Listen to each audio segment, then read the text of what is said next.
Welcome to the Real News Network. I'm Paul Jay in Baltimore. In Washington, on Monday, President Obama began his second term. Now joining us to give us his take on the president's inaugural address is John Nichols. John is a political writer for The Nation magazine and joins us from D.C. Thanks for joining us, John. I'm honored to be with you. Thank you. So do you get any sense from the inaugural address whether the next 4 years will be much different than the last four? Absolutely, you do. It doesn't necessarily mean that they will be better or worse, but you get a signal from the inaugural address, and people ought to read it closely. Presidents extend political capital in two speeches following a re-election. The first of those speeches is the inaugural address. They know they have to say something different than what they said 4 years earlier because things are different. And so they go for a deeper perspective. You usually hear a little more there. And then shortly thereafter, they do a State of the Union address. This president is on an arc coming off a pretty successful re-election. And his inaugural address, it could have been very rhetorical. It could have been a little bit soft. He didn't do that. And that's important. This wasn't a perfect address. There's plenty of things I would have rather have heard him said, et cetera, et cetera. But the bottom line is, here's a president who expended political capital talking about gay rights and marriage equality, talking about immigrants and immigrant rights, talking at some significant length about this theory of the right, the austerity-based theory that says that, you know, we've got makers and takers, and not only push back specifically against that line, which is a wonderful thing, but really did at a number of points talk about the fact that, you know, when we pay people well, that's good for society. When government does some things, that's good for society.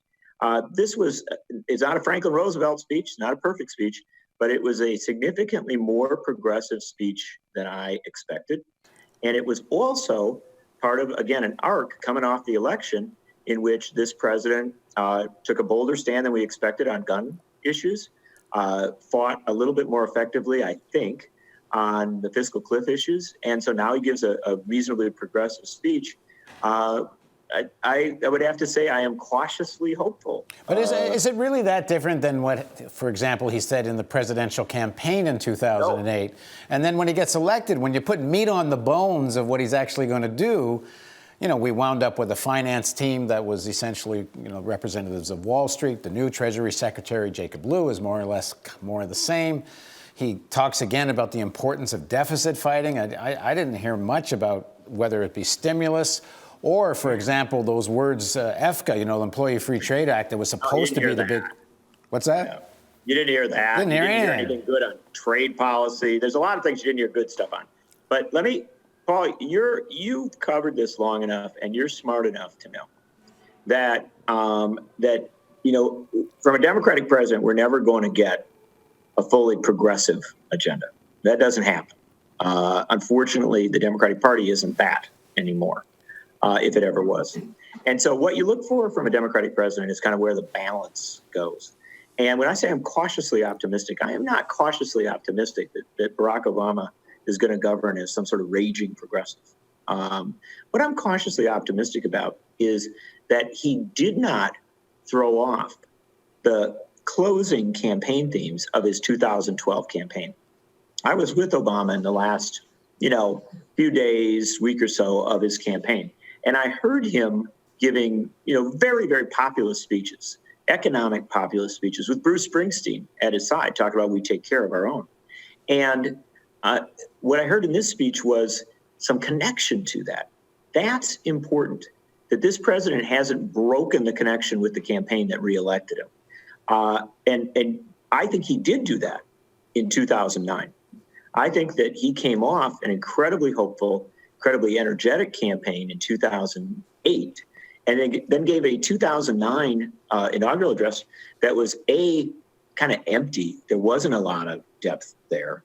And B, to the extent that he did say anything, it tended toward a relatively conservative approach. This was not an energized president. But when he says in this speech, you know, we have to cut healthcare costs, but I'm not sure what he means unless he's talking about Medicare reform, and he says we have to make the hard choices.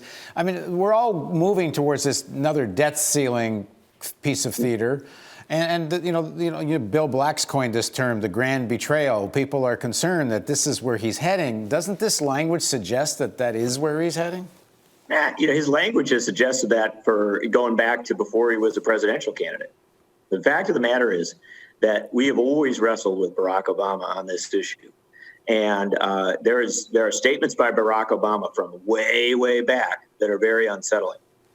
The thing that you want to look for here is that when he did get into talking about Medicare, Medicaid, talking about some of these commitments, he expressed a relative level of commitment there, a relative level of desire to do the right thing. I have never seen Barack Obama as a progressive. I've never thought of him as a particularly liberal player. I think of him as a mediator president. This is a guy who kind of looks at where the left is, looks at where the right is, and tries to find some kind of middle ground. The Republican Party is in such absolute disarray right now that they are far less effective at putting their position than they were even a few months ago. And so there's a tremendous opening here for the coalition that reelected Barack Obama to ask things of Barack Obama. The question is he going to push him away? Where's the openness there? In this speech, I heard a significant amount more openness than I expected. And what I think is that is not a commitment from Obama. Anybody, I'm unbelievably tired of people who psychoanalyze Obama or try to figure out where he's coming from, what he's going to do. It's quite clear this guy responds to pressure. And so what I hear from this speech is essentially a call to progressives, not from him, but what progressives should take as a call, to listen to what he's saying, recognize that there's at least a relative sympathy there, some openness, and to raise the pressure to a much higher level. How do you do that? Speaking of pressure, I mean, the one force that you would think has some leverage to exercise pressure is the trade unions. Yes. Back in 2008, there was actually some bones thrown to the trade unions. It didn't go very far, but EFCA was one, and also some rhetoric about the importance of unions. And we didn't hear a word now. And I guess this is more a critique of the unions. They seem to have no leverage anymore at all. Barack Obama doesn't think about unions very much, and he didn't. You didn't hear much in his first inaugural address about unions. You didn't hear much in any of his State of the Union addresses. This is not where this guy's coming from, and I think, tends to see unions as part of a broad coalition and is relatively respectful of them in that context, but not in the way that we see trade unions historically in America, or certainly in a lot of other countries around the world. What I think is again important is not what Obama says about the unions. It's what the unions say to Obama. And it's what these coalitions of environmental groups, trade union groups, community groups, civil rights groups say to him. And I'll give you, just to put a little perspective here.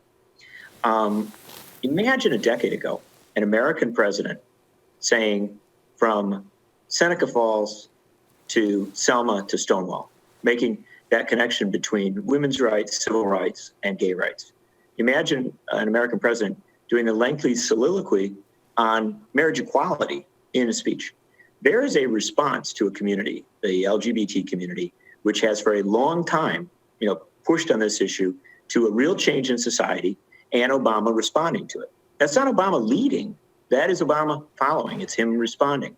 Similarly with the trade union movement, and I think with economic justice folks in general, there's never been a more important time to make demands of him and to pressure him. Now, you suggest, I think correctly, that the trade union movement's been pretty battered in the last few years. You're right. But what I heard in that speech, I didn't hear anything in that speech that said, if you guys ramp it up, I'm going to push you away. And so I think that's what to take away from it. But this is the big mistake people make. I think people listen to a Barack Obama speech and they think, wow, this guy's going to, I want to hear things that tell me he's going to lead me to the promised land. Well, Eugene Victor Debs said it right. If somebody tells you they're going to lead you to the promised land, don't follow them, because if they can lead you in, they can lead you out. It says, go into the promised land yourself, build a movement that actually creates that here. And that is such a truism going into the second term. All I will tell you is that Obama's speech was a decidedly more progressive speech than we have heard from a president, Democrat or Republican, in a very, very long time. I mean, you look back and you look at the referencing in this speech, and you say, well, who does that compare to? I think I would suggest to you that you've got to go back to probably Lyndon Johnson in 1964 to hear somebody kind of talking about the importance of work, talking about poverty, referencing some environmental stuff, not always as deep as I'd want to go. So give Obama that, but then don't expect that it's going to be any easier with Obama than it was with Lyndon Johnson or with Franklin Roosevelt. You're still going to have to make demands. All right. Well, let's see how these words translate into action. Thanks very much for joining us, John. You guys do great work. I'm so pleased to join you on this day. Great. Thanks much. And thank you for joining us on the Real News Network.